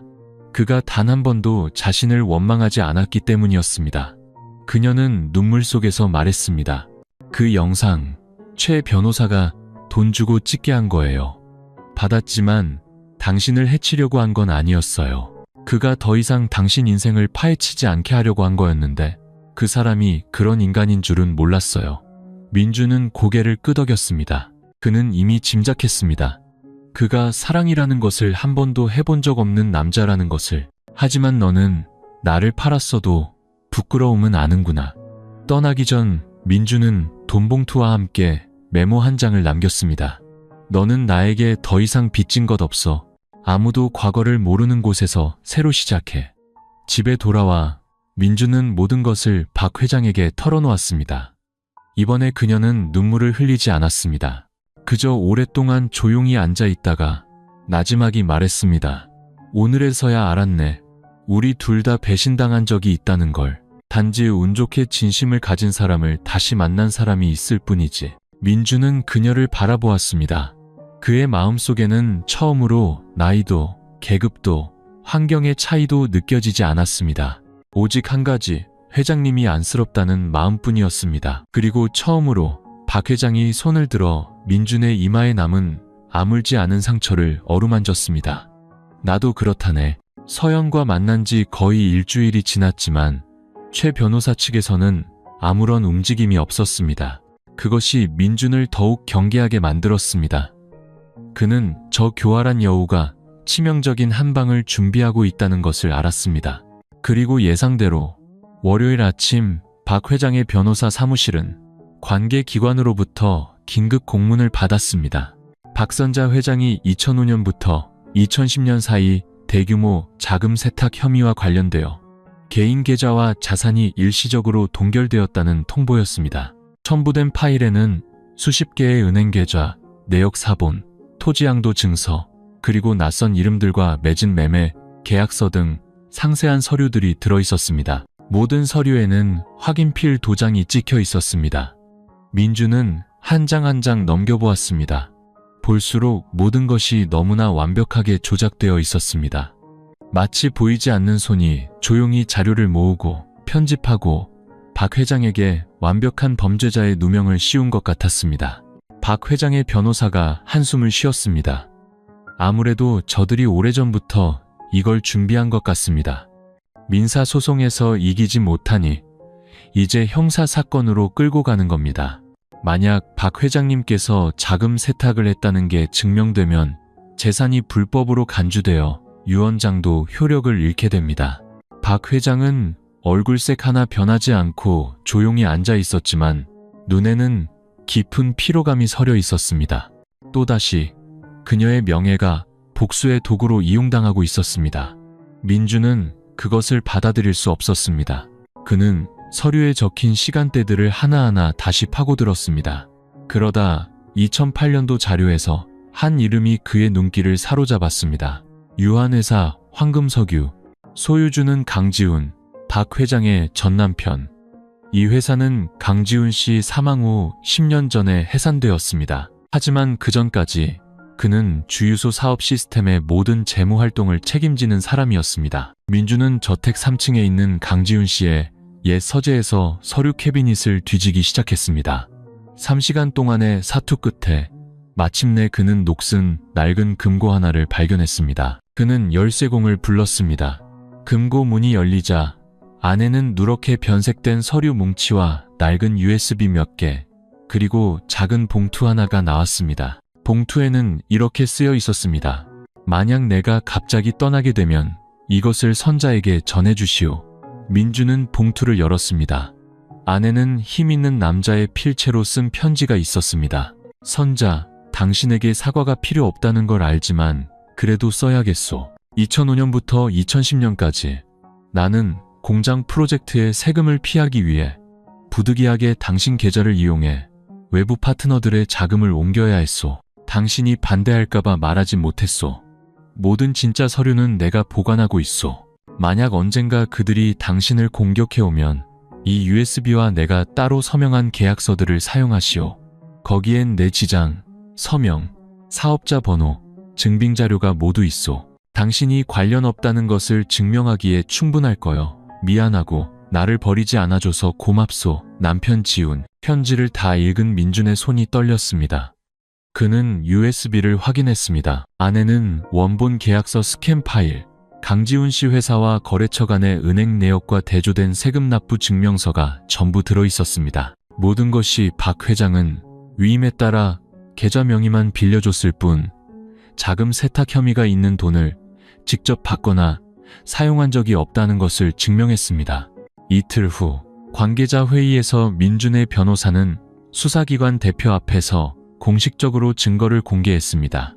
필적과 잉크 감정을 마친 강지훈 씨의 편지 원본, 15년 전세무서 기록 보관소의 데이터와 일치하는 전자증거가 담긴 USB, 그리고 모든 자금 흐름이 황금석유 회사에 의해 처리되었음을 확인하는 전직 회계팀장의 대조 확인서까지. 거의 2시간에 걸친 심사 끝에 수사기관은 박선자 씨에 대한 형사사건 입건 근거 불충분, 자산 동결 조치 임시 중단을 발표했습니다. 박 회장은 회의실에 조용히 앉아 있었습니다. 발표문이 낭독되자 그녀는 눈물을 글썽이며 천장을 올려다보았습니다. 마치 세상을 떠난 남편에게 말하는 듯 했습니다. 보셨죠? 결국 저는 굳건히 버텨냈어요. 그리고 민주는 조용히 밖으로 나와 세차게 뛰는 심장이 있는 왼쪽 가슴에 가만히 손을 얹었습니다. 이겨서가 아니었습니다. 믿음이 마침내 박 회장이 평생 가장 사랑했던 남자의 목소리로 증명되었기 때문이었습니다. 마지막 법적 함정마저 쓰라리게 실패하자 최 변호사는 이성을 잃은 듯 했습니다. 그는 임시방편의 말에 불과했던 강혜정을 내버려둔 채 자신의 집으로 돌아가 잔혹한 계획을 세우기 시작했습니다. 김민준을 제거하는 것, 그는 민준이 살아있는 한 모든 것이 더 악화될 뿐이라는 것을 알았습니다. 그 젊은이는 똑똑하고 강단 있을 뿐만 아니라 너무나 많은 진실을 손에 쥐고 있었습니다. 민준은 그가 박 회장으로부터 되찾으려 했던 명예, 권력, 그리고 재산 모두를 무너뜨린 원인이었습니다. 그리고 어둠 속으로 가라앉는 모든 자들이 그렇듯 논리가 통하지 않을 때 그들은 폭력을 선택했습니다. 그날 밤 최 변호사는 비밀 통화에서 누군가에게 짧게 한마디를 던졌습니다. 그놈 보통 아침 5시 반에 저택 뒤 작은 다리 근처에서 운동해. 뭘 해야 할지 알겠지? 대답 없이 전화 끊는 소리만 들렸습니다. 다음 날 아침 정확히 5시 20분 민주는 평소처럼 운동을 하러 집을 나섰습니다. 새벽빛은 아직 희미했고 길은 고요했습니다. 그는 멀지 않은 곳 나무 그늘 아래서 회색 픽업 트럭 한 대가 시동을 걸고 불을 끈 채 정확한 순간을 기다리고 있다는 것을 몰랐습니다. 민준이 감시 카메라 사각지대인 작은 커브길을 지날 때 차가 갑자기 그를 향해 돌진했습니다. 엔진이 굉음을 내며 울부짖었고 민준은 뒤를 돌아볼 틈도 없이 길가로 몸을 날렸습니다. 하지만 불행히도 그의 발이 시멘트 턱에 걸렸고 차는 그를 스치듯 지나가며 사이드미러가 어깨를 강타했습니다. 그는 그대로 뒤로 넘어져 길가의 경계석에 머리를 부딪혔습니다. 의식을 잃었습니다. 차는 즉시 사라졌고 현장에는 뽀얀 흙먼지와 시멘트 바닥에 번지는 핏자국만이 남았습니다. 아침 7시 김 여사는 민준이 돌아오지 않자 온 집안을 뛰어다니며 그를 찾았습니다. 그때 근처 주민에게서 전화가 걸려왔습니다. 사고가 났는데 아무래도 그 댁 젊은 총각이 뺑소니를 당한 것 같아요. 박 회장은 그대로 주저앉았습니다. 심장이 멎는 듯 했습니다. 하지만 그녀는 울지 않았습니다. 그녀는 차를 부르고 변호사를 부르고 가장 가까운 경찰서에도 전화를 걸었습니다. 마치 사랑하는 남자를 다시는 잃지 않겠다고 결심한 사람처럼. 병원에서 민주는 어깨 타박상, 팔뼈 균열, 그리고 특히 콘크리트 기둥에 머리를 부딪혔지만 뇌출혈은 없다는 진단을 받았습니다. 또다시 그는 구사일생으로 살아남았습니다. 정신을 차리자마자 민주는 딱 한마디를 했습니다. 삼거리 근처 낡은 교회 옆 카메라를 확인해 주세요. 제가 집을 나오기 전부터 차 한 대가 거기 숨어 있었어요. 박 회장은 병상 곁에 앉아 그의 손을 꼭 잡았습니다. 눈물이 흘렀지만 두려움 때문이 아니었습니다. 나는 한때 질병으로 한 남자를 잃었어. 이제 범죄 때문에 또 다른 남자를 잃고 싶지 않아. 저 안 죽어요. 민준이 희미하게 웃었습니다. 제가 살아야 할 이유가 아직 너무 많거든요. 바로 그날 경찰은 저택에서 약 500m 떨어진 민가의 CCTV에서 회색 픽업 트럭의 영상을 확보했습니다. 번호판은 구부러져 있었지만 영상 처리 프로그램을 통해 실제 번호를 식별해냈습니다. 차량은 대화 유한회사 소유였고 법적 대표는 최 변호사의 전처였습니다. 동시에 최 변호사의 전개인 운전기사였던 남자의 핸드폰 위치 정보가 사고 차량의 이동 경로와 일치했습니다. 모든 증거는 단 한 사람, 최우진을 가리키고 있었습니다.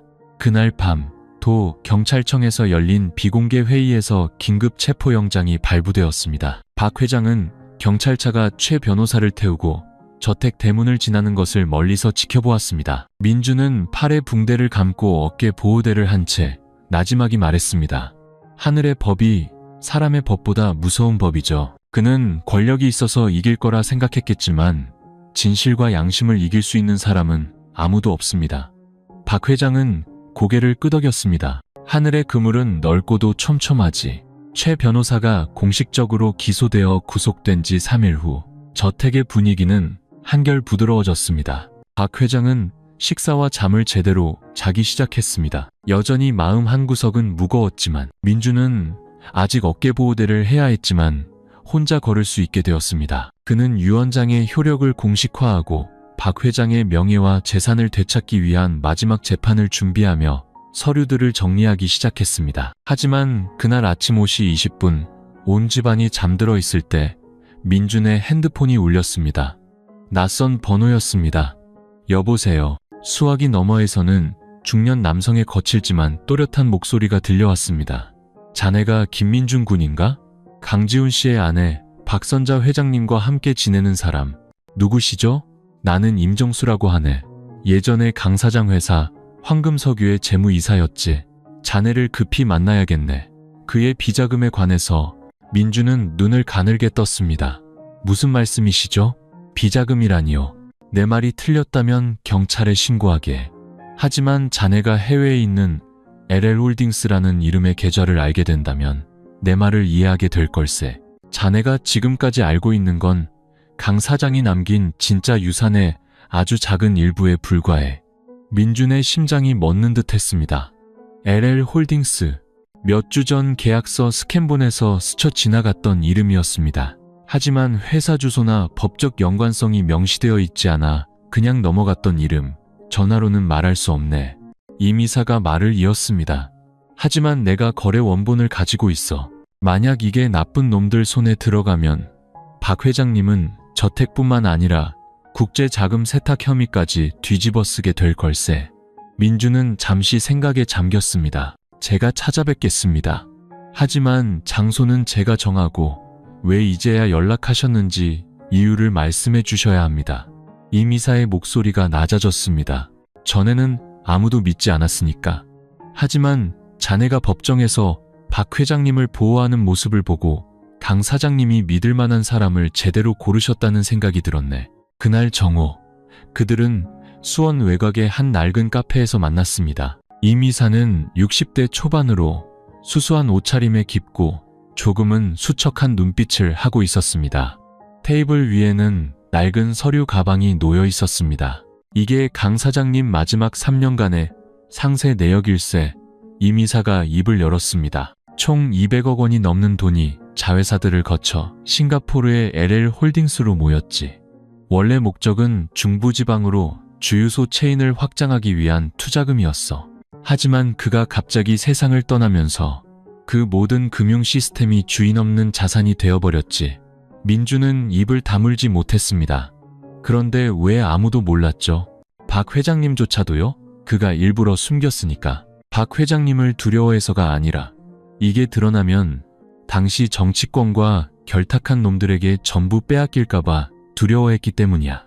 그는 나에게 딱 한 가지만 당부했지. 언젠가 박 회장님을 위해 목숨 걸고 나서는 사람이 나타나면 이 자료를 그 사람에게 넘겨주라고. 임 이사는 서류 가방을 민준 쪽으로 밀었습니다. 이제 이걸 자네에게 맡기겠네. 집에 돌아와 민준은 방문을 잠그고 서류를 하나하나 펼쳐보았습니다.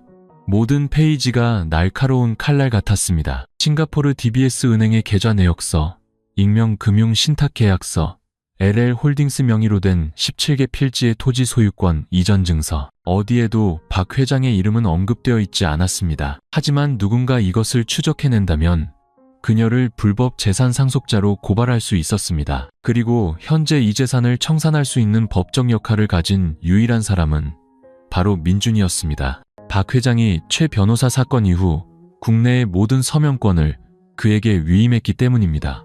또다시 민준은 바람 앞에 서게 되었습니다. 그는 오랫동안 서재 창가에 앉아 정원을 바라보았습니다. 박 회장은 떨리는 손으로 하지만 끈기 있게 꽃에 물을 주고 있었습니다. 민준이 조용히 다가가 말했습니다. 회장님, 지훈 씨께서 회장님께서 모르시는 것을 하나 남겨두셨습니다. 그게 무언가 민준 군, 그분의 어두운 일면입니다. 그리고 이제 그것이 빛이 될지 나락이 될지는 제 선택에 달렸습니다. 박 회장은 물뿌리개를 내려놓고 오랫동안 그를 바라보았습니다. 그리고 망설임 없이 말했습니다. 가난한 사람들을 도울 수 있다면 지키고 해가 된다면 태워버리게. 난 이제 조용한 여생이 필요할 뿐이야. 민준 군, 더 이상 돈은 필요 없어. 그날 밤 저택 끝 작은 방에서 민준은 이미사가 넘겨준 서류 가방을 앞에 두고 홀로 앉아 있었습니다. 밖에서는 바람이 늙은 나무 사이를 스치며 울었고 희미한 등불이 종이 위에 찍힌 국제은행의 인장과 숫자들을 비추었습니다. 모든 숫자는 고통스러운 질문이었습니다. 이것을 지키는 것은 남은 평생 박 회장을 보호하는 것을 의미했다. 하지만 지킨다면 불법 자산은 이익을 돕는 것과 무엇이 다른가? 공개한다면 그녀가 또다시 조사를 받고 언론에 둘러싸이고 세상의 손가락질을 견뎌낼 수 있을까? 민준은 오늘 아침 박 회장의 눈빛을 떠올렸습니다. 명예도, 돈도 더 이상 의미 없다는 듯 평온하게 모든 것을 내려놓았던 그 눈빛. 하지만 민준은 그렇게 단순할 수 없었습니다. 그는 돈 때문에 팔려본 남자였다.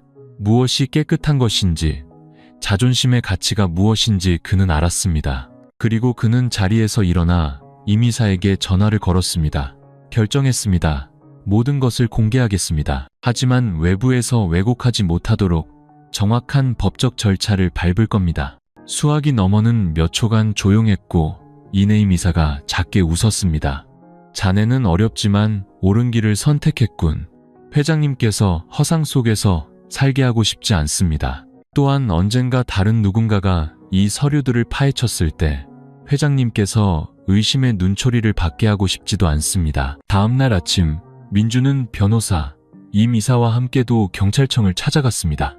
그곳에서 그는 LL홀딩스와 관련된 모든 서류 사본을 제출했고 동시에 자금 흐름을 검증하기 위한 독립감사팀 구성을 제안했습니다. 또한 싱가포르 DBS 은행 대표에게 연락해 의심 계좌를 임시 동결하고 만약 위법 행위가 있다면 박 회장에게 피해가 가지 않도록 관련자만 처벌해달라고 요청했습니다. 민준이 자발적으로 신고하자 관계자들은 놀라움을 감추지 못했습니다. 한 수사관이 그에게 따로 말했습니다.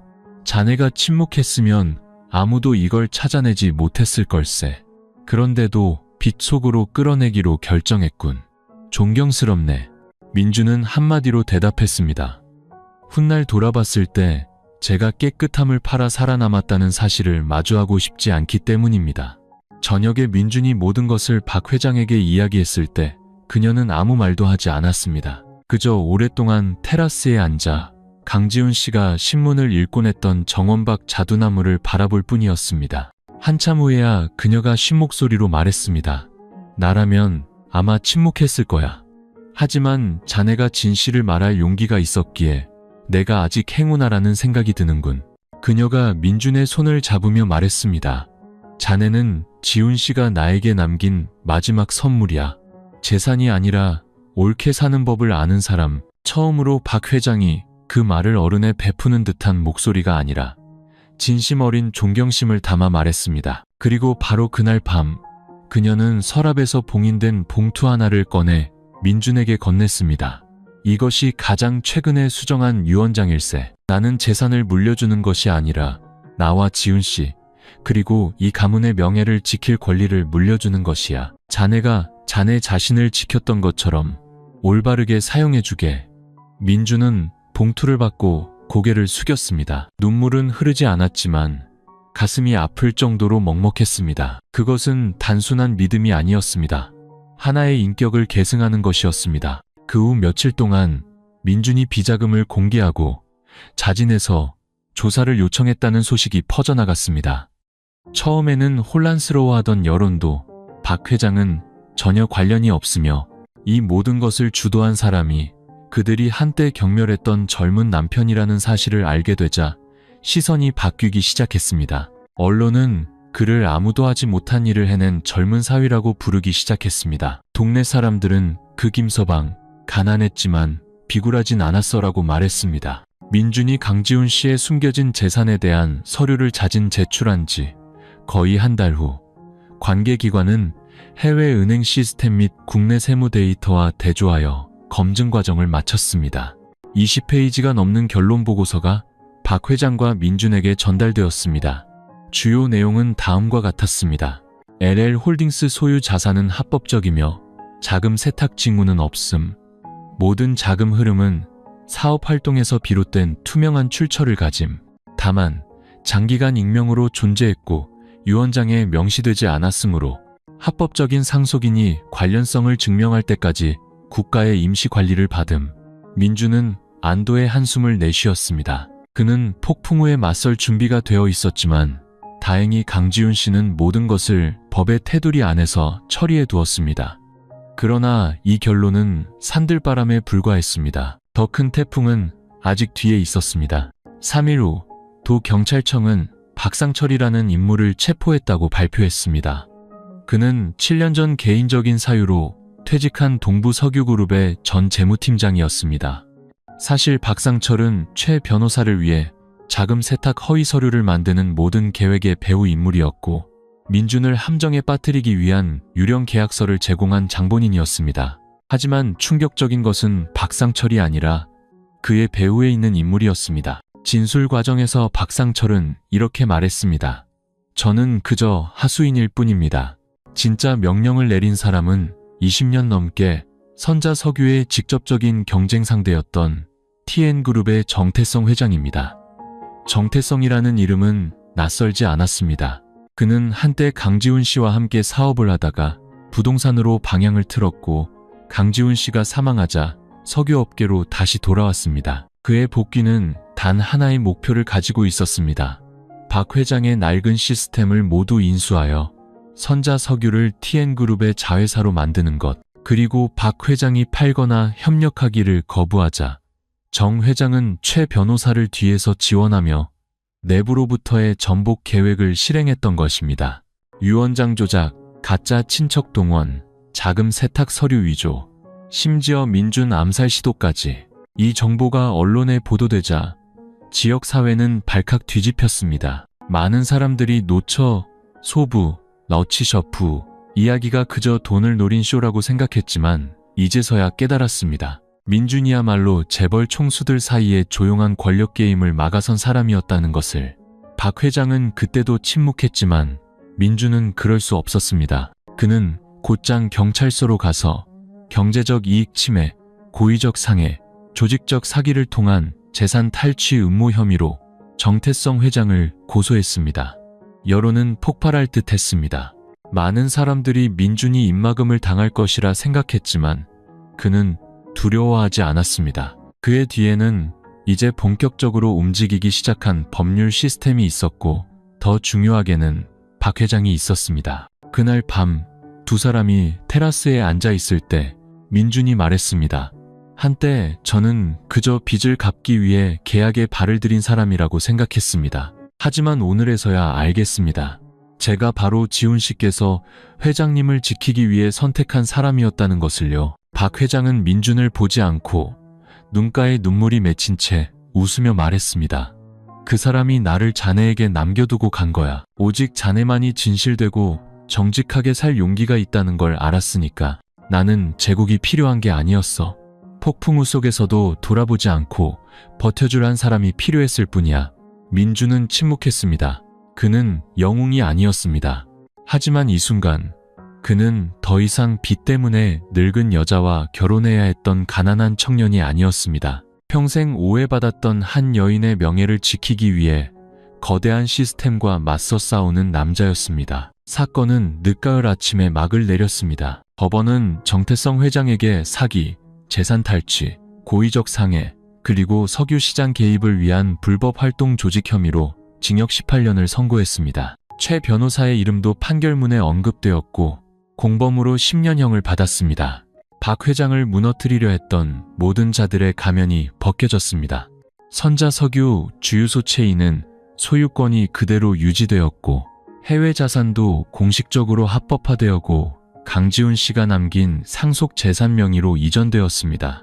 법적 상속인 확인서에는 박 회장의 이름뿐만 아니라 법적 대리인이자 원본 유언장에 따라 모든 자산을 책임지고 보존할 사람으로서 민준의 이름도 함께 기재되었습니다. 판결이 효력을 발휘하던 날, 박 회장과 민준은 강지훈 씨의 묘 앞에 섰습니다. 묘비에는 그녀가 오래전 새겼던 글귀가 여전히 남아 있었습니다. 내가 상실의 끝에서까지 사랑한 남자. 민주는 흰 국화한 다발을 내려놓으며 말했습니다. 저는 한때 회장님께서 왜 여전히 그분의 이름을, 이 저택을 성지처럼 지키시는지 이해하지 못했습니다. 하지만 이제는 압니다. 떠나간 모든 사람이 끝이 아니라는 것을요. 어떤 사람들은 남은 이들의 마음속에 조용한 존재감으로 살아남는다는 것을요. 박 회장은 고개를 끄덕였습니다. 바람이 가볍게 불어 나무잎이 흩날렸습니다. 그녀는 세상을 떠난 남편에게 속삭이듯 나지막이 말했습니다. 여보, 나는 약속을 지켰어요. 당신이 세운 모든 것을 누구도 무너뜨리게 두지 않았어요. 그리고 당신이 선택했던 그 사람, 이제 저도 선택했어요. 그 후 며칠 동안 박 회장은 주유소 체인의 모든 관리 업무를 민준에게 넘겼습니다. 그녀는 은퇴하여 저택 가장자리에 작은 한옥으로 거처를 옮겨 꽃을 가꾸고 개를 키우며 가끔 절에 가서 불경을 읽었습니다. 민주는 이유를 묻지 않았습니다. 그는 평생의 짐을 내려놓은 그녀가 평화를 원한다는 것을 이해했습니다. 그 자신도 젊은 남편, 상속자, 영웅 같은 칭호는 필요 없었습니다. 그에게 필요한 것은 매일 아침 박 회장이 그곳에 평안히 앉아 차를 우리며 어젯밤 잘 잤나? 라고 물어봐주는 것이었습니다. 어느 날 두 사람이 테라스에 앉아 있을 때 박 회장이 갑자기 물었습니다. 만약 내가 먼저 가면 자네는 어떻게 살 건가? 민주는 잠시 말이 없다가 대답했습니다. 지금처럼 살 겁니다. 착하게, 진실되게. 저 혼자만의 삶이 아니라 저 때문에 상처받았던 사람들의 몫까지 살아야 하니까요. 박 회장은 웃었습니다. 원망도 방어막도 거리감도 없는 아주 가벼운 미소였습니다. 그럼 마음이 놓이는군.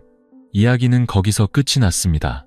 성대한 결혼식도 동화 같은 해피엔딩도 없었습니다. 그저 낯선 사람이었고 계약관계였으며 계산적인 선택이었던 두 사람이 모든 것이 끝난 후 서로에게 기댈 곳이 되어주었을 뿐입니다. 젊은이들의 열정적인 사랑은 아닐지라도 사람의 마음 가장 깊은 곳을 어루만지는 조용하고 너그러우며 모든 것을 이해하는 그런 사랑이었습니다. 인생에는 사랑으로 시작하는 결혼도 있고 계산과 빚, 그리고 희생으로 시작하는 결혼도 있습니다. 하지만 시작이 어찌되었든 결국 진심과 선량함만이 두 사람이 길의 끝까지 함께 걸어갈 수 있게 만듭니다. 빚을 갚기 위해 자신보다 거의 반세기나 나이가 많은 여성과 결혼해야 했던 청년 민준과 가장 가까운 사람에게 배신당했던 재벌 총수박 회장의 이야기는 세간의 이목을 끌었던 단순한 노처, 소부관계가 아니었습니다. 그것은 인과응보와 선택, 그리고 사람의 마음에 대한 이야기였습니다. 우리는 거기서 강요된 결혼 생활에 내몰렸지만 주저앉거나 기생하는 삶을 택하지 않은 한 젊은 남자를 봅니다. 민주는 정직하고 용감하게 모든 것을 잃을 수 있는 상황에서도 불의에 맞섰습니다. 그리고 우리는 거기서 강인하지만 상처로 가득했던 한 여인, 박 회장을 봅니다. 그녀는 고독 속에서 오해받고 가장 믿었던 사람에게 해를 입었습니다. 하지만 무너지지 않았고 믿어서는 안 될 사람이었던 민준을 믿기로 선택했습니다. 그리고 바로 그 믿음이 수년간의 폭풍우 속에서 헤매던 그녀를 다시 빛으로 이끌었습니다. 이 이야기는 또한 우리에게 돈이 시작의 동기가 될 수는 있지만 명예야말로 마지막 종착지라는 것을 보여줍니다. 재산은 잃을 수 있지만 의미와 정, 그리고 기품을 가지고 사는 사람은 결코 가난하지 않습니다. 최 변호사나 정 회장 같은 자들은 아무리 교활해도 진실의 법칙에서 벗어날 수 없습니다. 탐욕이 길을 이끌 때 그 끝은 분명 고독과 징벌일 것입니다. 그리고 민준과 박 회장, 그들의 감정은 동화 같은 사랑이라 부를 수는 없을지 몰라도 서로를 이해하고 동행하며 존중하는 그 모습이야말로 듣는 이의 마음을 뭉클하게 만듭니다. 결국 이야기는 결혼식으로 끝나지 않았습니다. 서로에게 감사하고 서로를 치유하며 더 이상 폭풍우 없는 나날을 평온하게 살아가는 두 사람의 모습으로 끝을 맺었습니다.